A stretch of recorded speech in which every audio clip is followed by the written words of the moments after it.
Peace, what's going on? Happy Monday. This is your Monday morning moments with HB Harold Branch here with Rooted Ambition Coaching and Training, Coaching and Development, where we grow. And here is where we grow with Rooted Ambition. And excited to be able to come to you on a weekly basis on our Monday mornings just to share some ideas, some concepts that can help you make it throughout the week, that can help you grow every week so you could get everything that you're looking to get out of your 2022.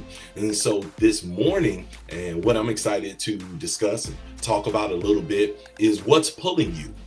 What's pulling you? What's driving you? What is that passion? What is that thing that you want to do and it's more than a want. When something is pulling you, it is way more than a want. It is a drive. It is that thing that is waking you up in the middle of the night. It's causing you to stay up late. It's causing you to get up early in the morning. It's that thing that fires you up, that thing that absolutely excites you. What is that thing? And the question is, should you listen to it? So many of us do have things that's pulling on us that we want to do, that our spirit is telling us we should do. It's always interesting when the things that's pulling on us are things that we're trying to avoid. Often that's the case, right? Because that passion, that drive, that purpose, if you will, and having a purpose is way deeper than having a passion. And I'm sure we'll get a chance to talk about that in some other videos when we have a little bit more time. Because that your purpose, that's why you're here in the first place. You can feel it, that's your contribution to this long thing we call the lifespan of humanity, not just ours, because we're only here for a short period of time. But how do we contribute to the world around us? Now, if I had to use myself as an example, as far as things that's pulling me, then obviously poetry, but teaching, sharing, talking, learning information, and then sharing that information in a way that the majority, the masses, can appreciate and understand. I feel that is my purpose. I know my purpose. I was blessed to figure that out fairly young, but it wasn't always easy, and it hasn't always been simple to delve in to that purpose, because what does that look like? Right? That thing that's pulling you, what does it look like? What does it feel like? You love to cook, but what is that pulling you to do something? How do you make money with it? How do you earn an income? How do you turn it into a business? And one of the challenges is when we already figured out that thing that is pulling us, when we figure out that thing that we want to do, that we hunger to do, sometimes we hit roadblocks that is not because of our interest, but because of the difficulty.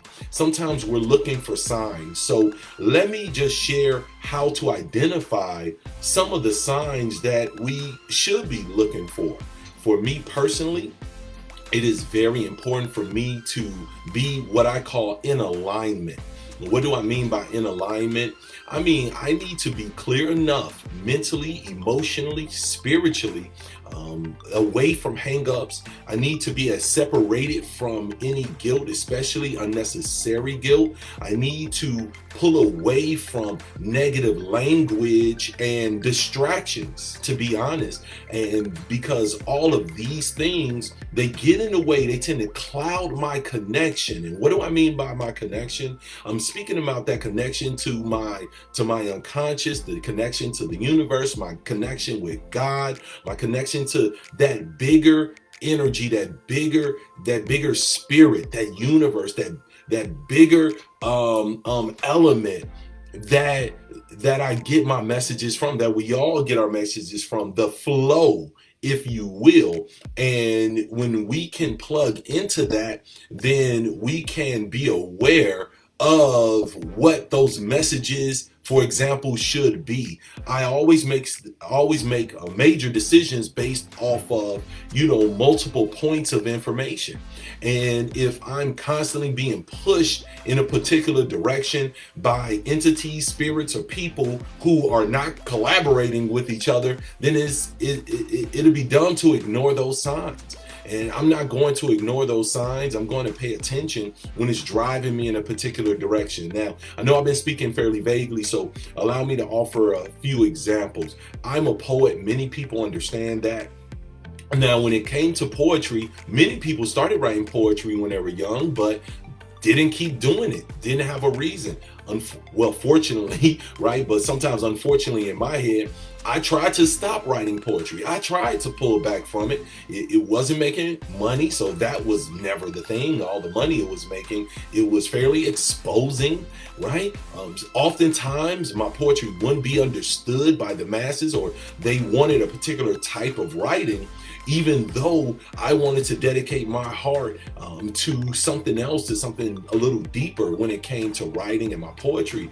But I kept getting signs after signs. I kept getting asked to do this. Once I felt like I should stop doing it, some of you may be able to relate to this, whether your purpose, whether your passion is writing, whether if it's anything in the arts, whether if it's parenting, whether if it's creating something. Maybe you have this amazing idea, maybe you connect with people in this particular way, maybe you like to teach, maybe you love to give in a particular way, maybe you like to sell, you love taking somebody that has a need, finding that service or product and helping to fulfill that need to make sure that they're getting that met. Maybe it's politics, maybe, I don't know, whatever it is, it's something that's worth our attention. And when we start to get all the different clues and signs that we're doing the right thing or in the right place, or it feels good. So the information is great and the information is absolutely important,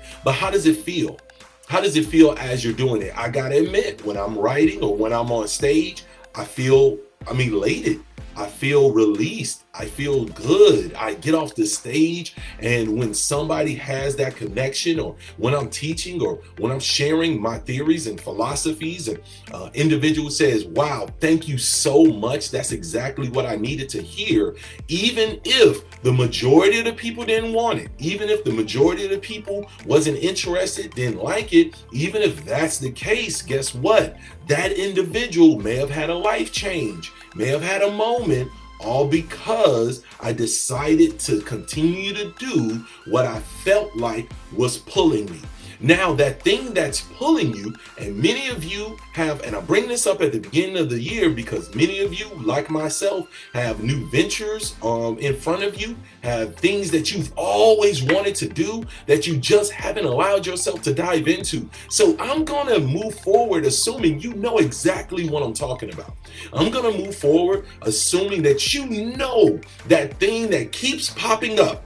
No matter how you try to get away from it, it just keeps popping up. Hey, you really need to do this. You really need to make this happen. Other people are telling you that you need to do it, and you know it's true in your heart, in your mind, but there's some fear there. There's some fear if it would be accepted. There's some fear if you would be good at it. There's some fear if it's something that you can even accomplish. There's some fear of people not liking it, or looking upon you and judging you and doing all these different things. There's fear of being vulnerable, of being transparent, of putting yourself out in front of the world for them to see, maybe accept, maybe love, maybe ridicule, right? Maybe even fear, maybe even have some backlash with. But guess what? There's a quote by Schopenhauer, and this gentleman said, all truth goes through 3 stages. First, it is ridiculed. Next, it is violently opposed. Then it proves as self-evident. So anything that you're doing, even if it's true, it's going to be ridiculed first. And then it may even be totally rejected. You may feel vitriol. You may feel aggression against that thing that you're trying to do. People may say, stay in your zone. Right? Why would you stretch out? What are you doing? That's not who you are. People will attempt to tell you who you are as you consider moving into this new phase of your life, as you consider embracing this new thing that you've always been interested in, you've always wanted to do, or you always felt was pulling you, but you hadn't yet made the decision to dive deep into it. Right? So you're going to have that level of resistance. And I implore you to do it anyway. I'm here to tell you it's normal. Of course, they'll ridicule you. When people, and we do it to ourselves, when we're used to being in a particular box, anything outside of the categories that people have us in make them uncomfortable. Anything outside of the boxing categories that we have been put in by others, when we step out of that, it will make others uncomfortable, because now we have to, or they have to, think about us in terms outside of what they're used to, outside of just the automatic heuristics of their decision making on a daily basis. I already have you in a category, don't have to think about that again. That's how it was with me in poetry, right? Before I got into poetry, or as I was just getting into poetry, of course, I was clowned by some friends. I was also supported and propped up by other friends. Found out later that the same friends back in school that would make jokes really admired and appreciated the fact that I was doing it in the first place. I didn't learn that until I was grown, that they were joking, but they wasn't trying to stop me. They were just teasing. That was just how we were engaging with each other. But when I decided to step out of poetry after not stopping poetry, but just reaching to a different area of my life, into some different interests. I always wanted to be a businessman, but when I stepped out of poetry to do a home-based business, and I'm talking about, this is after getting awards for poetry, traveling all over the world, being on MTV, performing with international rock bands on platinum world tours, probably the first poets that I know to do that, performing at Woodstock 99 and the Winter Olympics, and doing all this, traveling the country and just hitting all the poetry scenes. It's what I was known for. But when I decided I was going to become a businessman, I had people tell me, you're not doing what you were called to do. No one can tell you what you're called to do. No one can define what your purpose should be, and no one feels what's pulling you like you do. You get to have more than one thing that you're good at, and you do not have to stay in that box for anybody.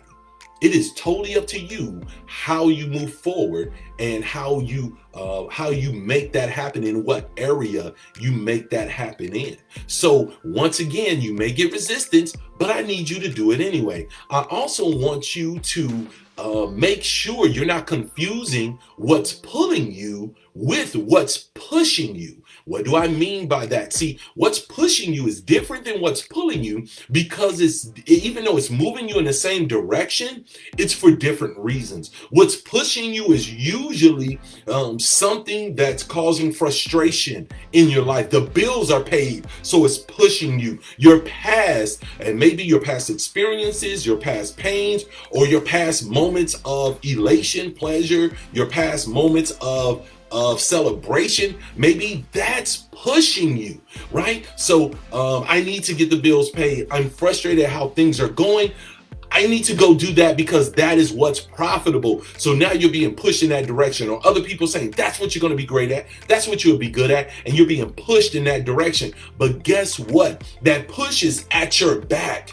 Well, where that pull is pulling you from your chest, where that pull is something that you, when nobody's around, when you're not talking about obligation, you're not talking about bills, it's how you want to spend your time, and it's what you want to do. So I'm going to ask you a question, and this is an exercise, an assignment for you. Ask yourself, if there were no obligations, if I had no obligations, what would I do with my time? If you had no obligations at all, what would you do with your time? How would you spend your days if, as a father, I wasn't obligated to produce for my children? If I took away those obligations, and that's the toughest to take away from me, but it's just a thought exercise, right? We're not taking them away for real, but we need to find out who we are without the influence of other people, who we are without the influence of our organizations, without our structures, right? And will we still be doing the same thing on a daily basis that we're doing now if we had no obligations forcing us into these responsibilities. So if I wasn't a dad, what would I do? If I wasn't a member of these different beautiful, amazing organizations that make me who I am, but if I didn't have an obligation to the teams, to the organization, to the fraternity, to the brotherhoods, to my overall family obligations, if I didn't have the obligations that I have to my community, what would I do as a citizen? How would I spend my time? I asked myself that. I never forget it. I asked myself that sitting on an airplane trying to get down to the nitty gritty of who I am and who I wanted to be. And when I asked myself that question, and every answer I felt was related to an obligation that I may have missed, I crossed that one out, take that obligation out. And what I discovered is very simple. I want to learn things. I want to understand them. Then I want to share what I learned in a way for people to understand it. That's what I want. In a nutshell, that is my life. That's my motto. That is my mission statement: to learn, to understand, and to read, to write, and talk about it. I want to learn, I want to understand it, then I want to write and I want to talk about it so that others can understand and gain insight to concepts that may have been more difficult or out of reach, or just not made available for those others to get. So once you realize what's pulling you, what's feeling great to you, guess what? It won't feel great all the time. I don't want you to take hard work as a sign that it's not what you should be doing. People do that all the time. I'm going where it feels right. I'm going, and you know what? If it's resistance, then clearly that's not where I should be. Oh no, that is not true. Anything you want to have has resistance. Anything that you're hungry to do, it is going to be a struggle. The question is it difficult? Because difficult, fear are not good reasons to not do something. Those are not good reasons. It was difficult, so I didn't do it. No. That's not a good reason. We need resistance. We need difficult. That's the only way we grow. That's the only way we become who we need to be. That's the only way we develop. Even if we have a natural talent and a knack, even if it's our sweet spot, it still should be difficult and have a level of challenge to it. But is it miserable is the question. See, when I work out, it is difficult. It's strenuous. Don't want to do it all the time. But I'm never miserable. I could be in pain. I could be frustrated. I could be angry, but I'm never miserable. But I had some jobs, so I've been miserable. It wasn't even difficult, but it was miserable. I didn't like how I was being talked to. I was bored. It was miserable, not difficult. So is it difficult or is it miserable? The last thing, and I want to leave you with this before we let you go, and just take about a minute or two on this. Once you decide what is pulling you, what you should be doing, what you don't want to do, but what you need to do. That's very different, where if you did everything else great and perfectly, there would still be something missing because you didn't do this one thing, right? One of those things for me, fatherhood, okay? One of those things for me, poetry. One of those things for me, teaching and sharing. Those things pull me. Guess what? In order to do that, I got to do more videos. Guess what? This is weird for me. This is strange for me, but I got to step through that fear, step through that difficulty in order to do that thing that I'm being pulled to do. And even though it may be difficult, maybe a little challenging, it's not miserable, so I'm cool. But now once we identified it, everything that we do, it does have other people involved. And that creates a fear of rejection. That creates a fear of not getting it right. You got to be willing, as my mentor, as Alistair Edwards said, you got to be willing to do it ugly. You have to be willing, and I always say, you have to be willing to get good at being bad so you can be good at being great. Right? Get good at being bad. You're going to do it poorly. You're going to do it bad, but that's how you grow and you develop. Eventually, you'll get great at it. But many of us say, I don't care what people think. No one needs to like me. Check this out. If no one is interested in that which you're doing, it'll be impossible for you to make a living doing that which you're doing. Let's not go so extreme. with nobody. If nobody's interested, then you're not helping anybody. However, I understand the sentiment and I know what you're feeling. Allow me to offer you what I like to call the theory of enough. The theory of enough. What's the theory of enough? It is the recognition that we do not, in any endeavor that we participate in any idea that we have, in any concept, in any of this stuff, we don't need all of anybody. We don't need all people. We don't even need most. We merely need enough. You can succeed massively with enough. When you think about baseball and what it takes, right? 3 out of 10. And from my understanding, right? Any baseball heads out there, correct me in the chat if I'm wrong, but 3 out of 10 homers out of like 10, pitches, you're like a superstar. You're doing your thing. You go down in history if you get 4 out of 10, right? So you don't need all. I don't need everybody to agree. I don't need everybody to think what I'm doing is great. I'm on here and it's just a couple views, right? Some of the videos got like 200-300 views. There's billions of people on Facebook.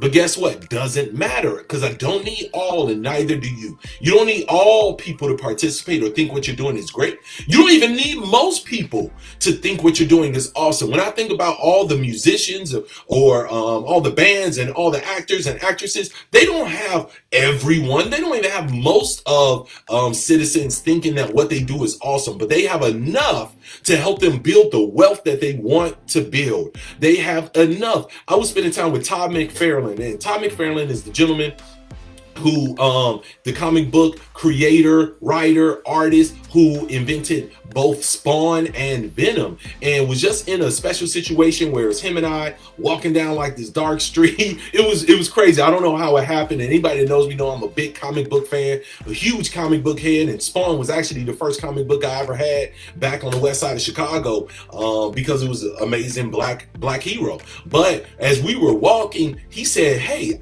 he was telling me how people were saying that his character is too dark, and he said, look, my character isn't for everybody. I don't make characters for children. I make it for a small niche that's interested in horror-based kind of comedy. Not comedy, but comic books, pardon me, right? Those horror graphic novels, that's my focus. I'm not trying to make everybody happy. Find who that niche is, or allow that niche to find you, and be okay with enough. See, focus on the ones that do think what you're doing is great, that do support you, that are with you. Focus on the ones that will be as you polish your skills, as you get better, as you grow, as you develop. Focus on enough. I don't even need all the information, because I would never have all the information for any decision.